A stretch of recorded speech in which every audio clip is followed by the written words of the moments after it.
الله تعالى وبركاته. وفي إطلالة جديدة، مرحبا بكم عندي في القناة.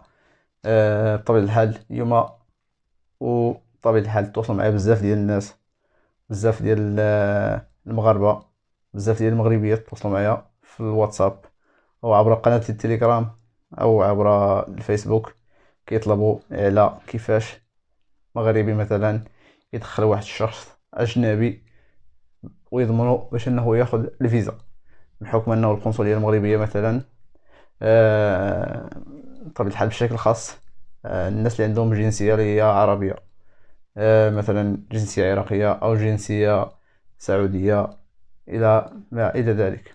بطبيعة الحال السعودية كتكون استثناء، ولكن ربما يقدر نقولوا بعض الجنسيات، مثلا جنسية فلسطينية أو إلى غير ذلك.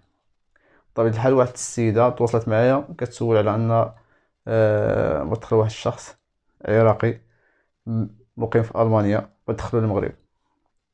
وبطبيعة الحال السيد فاش مشى كيسول في القنصلية المغربية كاينة في ألمانيا، عطاو واحد الوثيقة اللي هي هادي غنحط لكم في الصورة. هو بحال قلتي دعوة أو ضمانة مغربي لشخص أجنبي باش أنه ياخذ الفيزا ويدخل المغرب. بطبيعة الحال هاد الصورة هادي غادي نحطها في التليجرام، واللي بغاها يدخل التليجرام غنحط لكم الرابط مثبت في أول تعليق. اللي بغا ينضم للتليجرام كنبارطاجي فيها الفيديوهات الجداد، كنبارطاجي فيها المعلومات بشكل عام على السفر والسياحة والتأشيرات بشكل عام.